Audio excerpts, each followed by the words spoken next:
Welcome everyone. For this lecture we're going to be thinking about the use of props and costumes in Aeschylus' Agamemnon and its modern receptions. In particular, we will be focusing on the use of fabrics, seen most powerfully in the famous tapestry scene and its echoes in the sacrifice of Iphigenia. I want you to think about how Aeschylus presents the relation between Agamemnon's sacrifice of his daughter and Clytemnestra's entrapment of her husband upon his return to Argos, and how the stagecraft presents these two episodes as mirroring each other. We will also consider how the presentation of Cassandra as a symbolic bride of Agamemnon echoes the deception of Iphigenia, who famously was tricked into believing that she was going to be married to Achilles.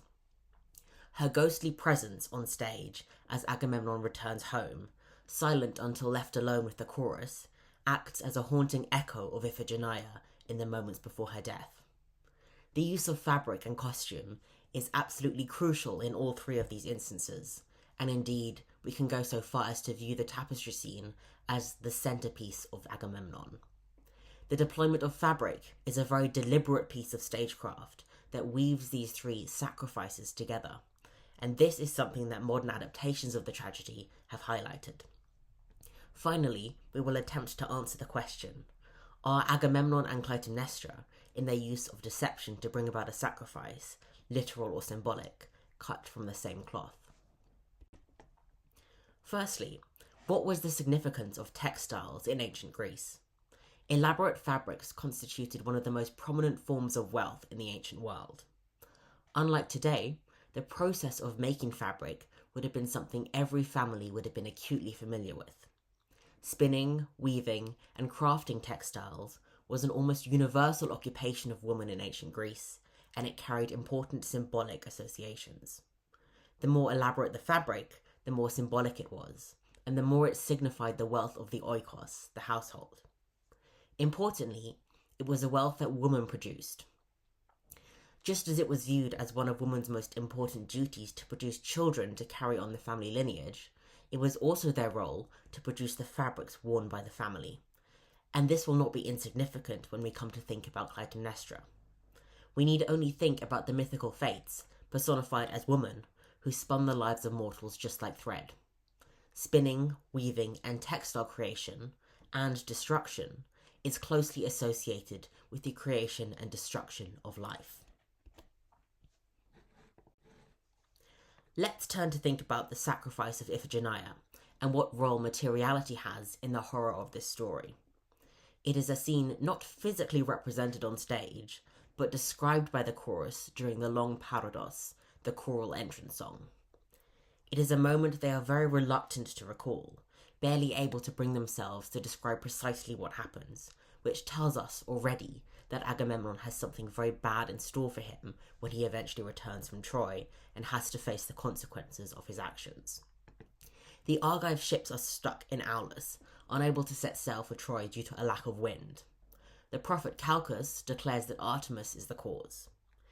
Aeschylus never articulates exactly what Calchas declares must be done, but we are told the response of Agamemnon. He resolves that the remedy he must seek is a dreadful one, to sacrifice his daughter. These are the words of the chorus, recollecting this moment. The Atreidae struck the ground with their staffs and could not hold back their tears. And the senior king spoke and said this: "It is a grievous doom not to comply, and a grievous one if I am to slay my child, the delight of my house, polluting a father's hands with streams of a slaughtered maiden's blood close by the altar. Which of these options is free from evil? How can I become a deserter of the fleet, losing my alliance? That they should long with intense passion for a sacrifice to end the winds and for the blood of a maiden is quite natural. May all be well." And when he put on the yoke-strap of necessity, in short, he brought himself to become the sacrificer of his daughter, to further a war of revenge over a woman as a preliminary rite to the fleet's departure. Here we have it. Agamemnon decides to sacrifice his own daughter to appease Artemis, determining that waging war on Troy to avenge the theft of Helen is more important than the life of his own child. This is a literal human sacrifice, something abhorrent to the Greeks, at least those who would have been watching Aeschylus's play. The way in which Iphigenia is sacrificed, however, is even more horrifying. According to the canonical myth, Iphigenia was tricked into believing that she was going to marry Achilles, the greatest of the young heroes. Accordingly, she dresses up in a yellow dress dyed with saffron, which was worn only for ceremonial occasions, including weddings. However, once she is led to the shores of Aulis, she discovers that she is not there to be wed to Achilles, but to meet her death as a sacrificial lamb. This is how the chorus describe it, in heart-wrenching detail. Her pleas, her cries of father, and her maiden years were set at naught by the war-loving chieftains. After a prayer, her father told his attendants to lift her right up over the altar with all their strength, like a yearling goat, face down, so that her robes fell around her, peploisin peripeter, and by putting a guard on her fair face and lips to restrain speech that might lay a curse on the house, by force the silencing power of a bridle. As she poured saffron dye, crocobafas, towards the ground, she cast on each of her sacrifices a glance darted from her eye, a glance to stir pity. What followed I did not see and do not say, but the sealed prophecies of Calchas do not fail of fulfillment. The chorus cannot even bring themselves to describe the slaughter, so horrifying was the deed. What I want you to notice here is the emphasis Aeschylus puts on the description of Iphigenia's gown.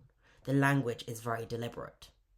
As she is tossed over the altar, head to the ground, legs in the air, her dress pours to the ground like saffron dye. This, of course, is a nod towards her ceremonial gown, but in describing her dress not as saffron-dyed fabric, but a pouring of saffron dye, Aeschylus conjures an even darker image. When the cloth has been dyed with saffron, it appears bright yellow. However, when saffron is in its liquid form, as dye, it is deep, deep orange, and looks almost blood red. We thus have a merging of images. The yellow fabric becomes synonymous with the shedding of blood, which we will see even more powerfully when a blood-red tapestry is unfurled from the house for Agamemnon to trample on, like a river of blood. This is the first instance in the play where the shedding of blood is visualized through the streaming of fabric, and it ties Iphigenia's sacrifice to the symbolic sacrifices that follow. Let's now turn to the famous tapestry scene, the centerpiece of the whole play. Just as Agamemnon had to make a choice about whether or not to sacrifice his daughter, at the point at which he was to depart from Argos, so too, as soon as he returns, he has to make another choice, to trample or not to trample upon the splendid robes that Clytemnestra has strewn out for him. With his first choice, he sealed the fate of his daughter, which he well knew. This time, unbeknownst to him, he is sealing his own doom. When he left, he lured his daughter to her death. Now he is being lured to his own. The roles have become reversed, and the materiality in both scenes plays a crucial role in the deception. This is how Clytemnestra speaks of the tapestries that had been unfurled before the returning king. Now then, please, dear head of Agamemnon, step out of this carriage, but do not set your foot on the earth, my lord, the foot that sacked Troy. Servants, why are you waiting when you have been assigned the duty of spreading fine fabrics, patasmasin, over the ground in his path? Let his way forthwith be spread with crimson, porphyrostrotos, so that justice may lead him into a home he never hoped to see. A lot of ink has been spilled as to exactly what kind of cloth Clytemnestra has spread over the ground. The first word she uses, patasma, denotes a piece of cloth to be used to cover something.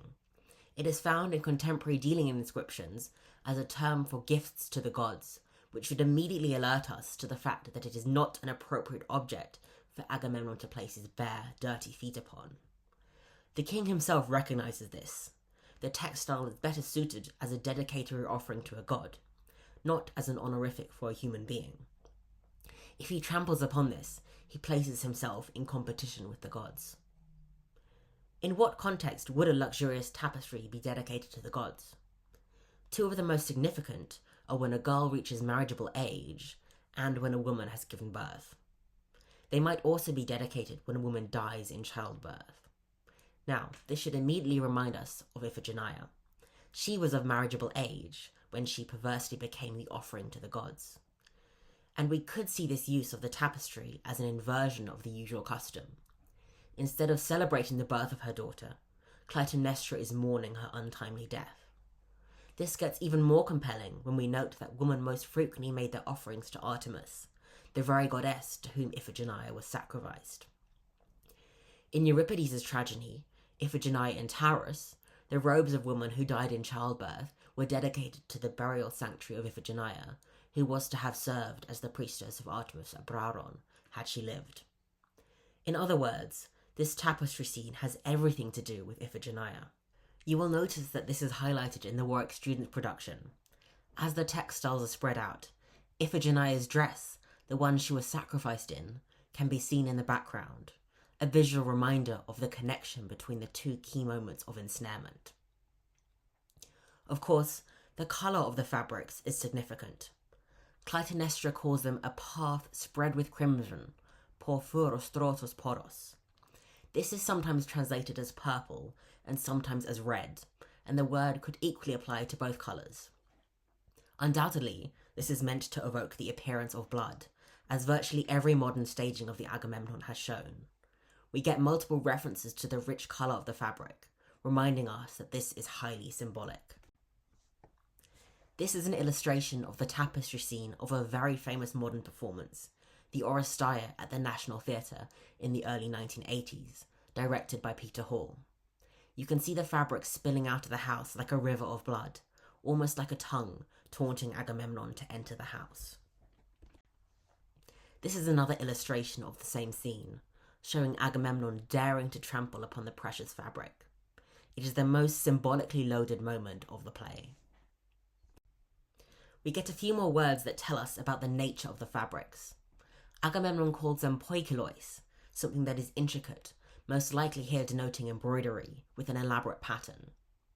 Then, when after a measly couple of sentences, he is persuaded to do as his wife bids, Agamemnon gets a slave to take off his shoes and says, "As I walk on these sea-purple robes, halurgasin, may no jealous eyes strike me from afar, for I feel a great sense of impropriety about despoiling this house under my feet, ruining its wealth and the woven work, hufas, bought with its silver. Well, so much for that. Since I have been subjugated into obeying you in this, I will go, treading on purple, to the halls of my house." This is a clear articulation of the fabric as the wealth of the oikos, and it should make us think of the other precious product of the household that Agamemnon has destroyed, his daughter. And it is at this point, this very point, that he first mentions the presence of Cassandra, this woman who has come with me as a gift from the army, the choice flower of its rich booty. We learn later on that she is veiled, like a bride. As she prepares to meet her death, Cassandra exclaims, "Well, now my prophecies will no longer be looking through a veil like a newly wedded bride." The cycle of being led to one's death, under the guise of marriage, is repeating. Moreover, the way that Agamemnon refers to her miserable fate is another point of comparison with Iphigenia. We saw earlier that Agamemnon's sacrifice of his daughter is an acceptance of the yoke of necessity. Here, he says that Cassandra must bear the yoke of slavery. Both women are yoked to their fate, an image that recurs throughout the tragedy. One of the terms that Agamemnon uses to describe the tapestry, sea purple, halurgasin, refers to the source of the colour with which the fabrics had been dyed, and prompts Clytemnestra to utter the famous following lines. "There is a sea, who will ever dry it up, which breathes an ever-renewed ooze of abundant purple, worth its weight in silver, to dye clothing with it. So, with the gods' help, my lord, we can remedy this loss. Our house does not know what poverty is." Purpley red dye was incredibly expensive and laborious to make in the ancient world, and hence is worth its weight in silver. The dye was obtained from sea snails, and an awful lot was needed to produce enough dye to stain a garment of this size. Emanuele Baccola has estimated that between 90 and 260 square feet of fabric would have been needed for the textiles spread out in this scene, which, if closer to the latter, would have taken well over 3,000 hours of weaving. Producing enough dye to colour this fabric would have been exorbitant. A 2005 study indicated that nearly 20,000 murex mollusks would have been needed, which would have been fished from depths of up to 150 meters, crushed, glands extracted from the meat, and then processed, mixed with salt and heated for 10 days. Most likely, the fabric would have been dip-dyed more than once to achieve optimum results. The extravagance of this fabric would have been much more obvious to ancient audiences who didn't have access to material at their fingertips like we do today. That Agamemnon was so easily persuaded to trample upon these textiles and desecrate them would have been truly shocking. Let's think a little bit more about what the visual of the tapestry represents. The most obvious symbol is blood. Strewn from the entrance to the house all the way to Agamemnon's chariot, the fabric mimics blood spilt on the ground, like a flowing river. This, by extension, reminds us of the loss of life caused by and within Agamemnon's household. No character mentions this, but it is clear to the audience. The bloodiness of the house of Atreus is always present, reminding us of the spilled blood of Iphigenia, the blood that is about to be spilled from Agamemnon himself, and of course, the blood of Cassandra, who is yet another victim to the violence of this household. It is also, though, visually reminiscent of blood pouring from the womb.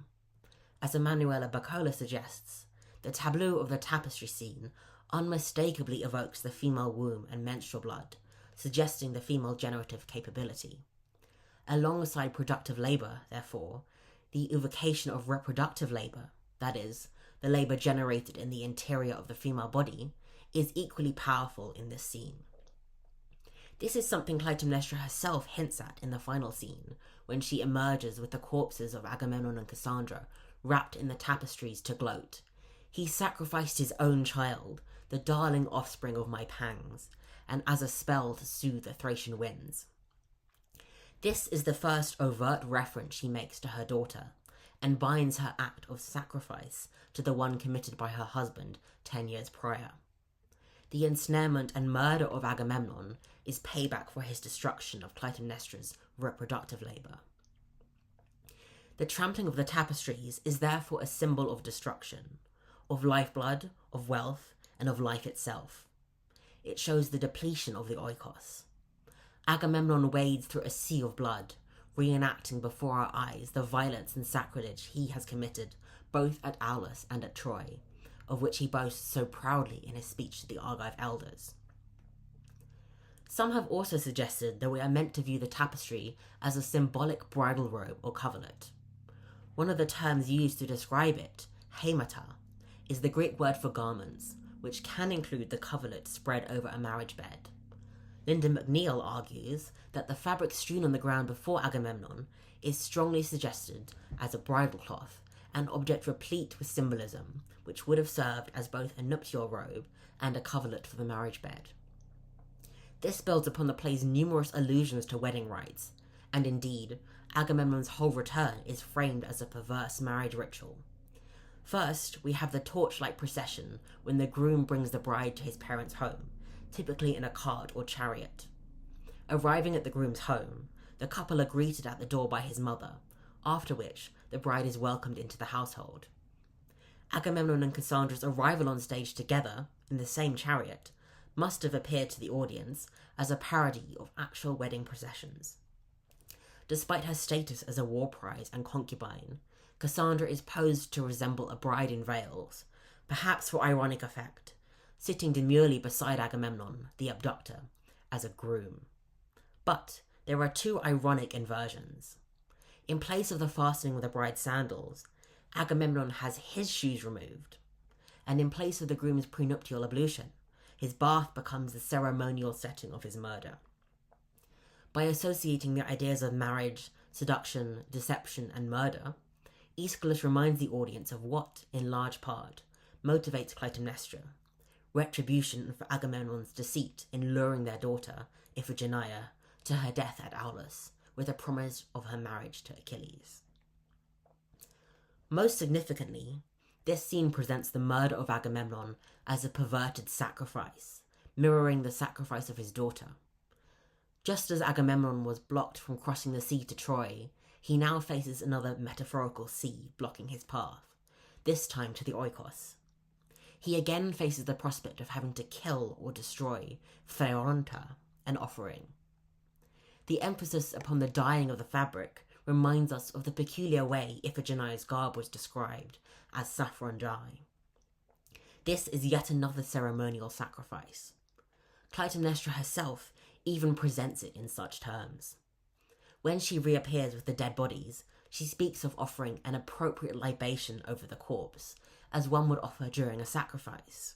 But here, the libation is not wine, but blood.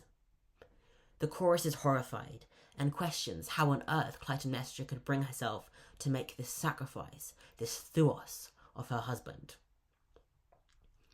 It has often been remarked that guile and deception were ideologically associated with women in antiquity. And yet, this is precisely what Agamemnon used in luring Iphigenia to Aulis. Clytemnestra, who has had 10 years to plot and scheme as to how she will take her revenge, has come up with an equally deceptive plot, using woman's weapon, fabric. Think, for instance, of Penelope's weaving and unweaving of a shroud in the Odyssey, explicitly described as a dolos, a trick or means of deception. Clytemnestra proudly exults about her cunning entrapment of Agamemnon in the Exodus, the final scene, using these words: "I did it this way, I won't deny it, so that he could neither escape death nor defend himself. I staked out around him an endless net, amphiblaestron, as one does for fish, a wickedly opulent garment, hematos." The tapestry is the metaphorical net with which she ensnared Agamemnon, like a hunter or a fisherman. This is precisely how the chorus describe it in the Exodus. "Here you lie in this spider's web, huphasmati, after breathing your life out in an impious death. Ah me, lying in a state unfit for a free man, laid low in treacherous murder by the hand of your wife, with a two-edged weapon." This imagery of the net recurs repeatedly throughout the play. When Cassandra resolves to enter the house and face her death bravely, she reaches for her prophetic garb and tears it off, proclaiming, "Why then have I got this gear on to mock me, and this staff, and the prophetic bands around my neck? I'll destroy you before meeting my own fate." And at this point she breaks her staff and throws the pieces to the ground. "Go to perdition," she exclaims, throwing off her neckbands. "Now you're on the ground, this is how I get my own back on you." And she tramples upon them. "Make some other woman rich with ruin instead of me." And here she tears off her robe. "Look, it is Apollo himself who is stripping me of my prophetic garb." Cassandra understands that she is trapped within a metaphorical net, synesthetically associated with her prophetic garb, just as she comprehends that, by trampling upon the tapestries into the house, Agamemnon was walking into the net that leads straight to his death. During the Exodus, when Clytemnestra emerges from the house with Agamemnon and Cassandra's corpses on the Ekaklema, we are probably to imagine that the bloodied corpses are wrapped in the crimson fabric we saw earlier. It's possible that Clytemnestra used a different piece of fabric as a literal net in which to trap Agamemnon in the bathroom. Cassandra's words before she enters the house could be interpreted as such. She says, Oh, see, keep the bull away from the cow. She traps him in the robe, peploisin, a black-horned contrivance, and strikes, and he falls into the tub of water. I am telling you of the device that has worked treacherous murder in a bath. But think how much more powerful, visually, it would be if it is the same fabric strewn across the stage that is repurposed as the net in which Agamemnon is killed. I encourage you to think about the repurposing of fabric when you watch the production of Agamemnon, how it serves as a symbol for the interconnectedness of events. For the last portion of this lecture, I want to speak briefly about how the famous tapestry scene has been presented in modern performances of Agamemnon. There have been so many iconic reworkings of this play, and I'm going to highlight just a few. In 2008, L'Orestière was staged by Le Théâtre de l'Europe in Paris, directed by Olivier Py. In this version, Agamemnon arrives home not in a Grecian chariot, but a French car. This was the same model of car driven by the French president, transforming the scene into an overtly political reference. At the back of the stage is a flight of stairs, which only Clytemnestra uses throughout the course of the play. This places her, physically as well as symbolically, higher up than everyone else, visually manifesting her dominance. Instead of having an ornate tapestry brought out from within the house, the carpet that is spread out is made of the exact same fabric as her dress, giving the illusion of a train. At the end of the scene, Clytemnestra sits in the middle of the stairs and pulls some of the fabric towards herself as if it is her blood, and it seems like she is the one who is dead. The fabric stays on the stairs, crumpled at the end of the scene, a powerful symbol of the murder about to take place within the house. One incredibly influential adaptation of the Oresteia trilogy is that performed at the National Theatre in 1999, directed by Katie Mitchell in a translation by Ted Hughes. Mitchell's version was an overtly feminist adaptation in which Clytemnestra explicitly declares she kills Agamemnon to avenge her daughter. Iphigenia was given a prominent presence in this production. On the cover of the programme, which you can see here, is a photo of a little girl's dress, partially buried in the sand. This, of course, is evocative of where Iphigenia was lured to her death, the beach. In Aeschylus' text, we only hear of Iphigenia via the chorus's recollection of what was reported to them. In Mitchell's version, the figure of Iphigenia is physically present on stage, haunting the action, still wearing the gag she wore for her murder. She serves as an unavoidable reminder of Clytemnestra's reason for murder. The way in which Iphigenia's sacrifice was linked to the murder of Agamemnon was an absolute masterstroke of stagecraft. Instead of rolling out a red carpet for Agamemnon to walk upon, the fabric that was laid out was a patchwork of little girls' dresses. Using her trademark of psychological plausibility, Mitchell imagined that Clytemnestra would have kept all of her daughter's clothes, painstakingly stitching them together to form the carpet upon which Agamemnon would trample, making him reenact the destruction of his own baby girl. This production was loosely set during the war periods in the 20th century, and this meant that when Agamemnon trod on this carpet, he not only symbolically reenacted the destruction of his daughter, but the treading on the cloth symbolised the way in which so many innocent children lost their lives during the war. You can imagine just how tense the scene was, with Clytemnestra silently issuing a statement of recrimination to Agamemnon, as if saying, "Look what you've done. Face the consequences of your actions." As we come to the end of this lecture, I want to recap a few of the points we have been considering. The Greek ethics of revenge were very much an eye for an eye. In response to Agamemnon luring their daughter to her death for a perverted sacrifice, Clytemnestra deceives Agamemnon into trampling on the tapestries to lure him, too, to a highly symbolic murder. She weaponizes the technique of deception used by Agamemnon, and the role of ceremonial fabric plays a crucial role in both sacrifices. In this sense, Agamemnon and Clytemnestra are cut from the same cloth. In order to realize their aims, a family member must be sacrificed. It's an eye for an eye, murder for murder, sacrifice for sacrifice. This connection is made blatantly clear moments after Agamemnon steps foot on the tapestry, when Clytemnestra accuses him of being a cold-blooded murderer of his daughter.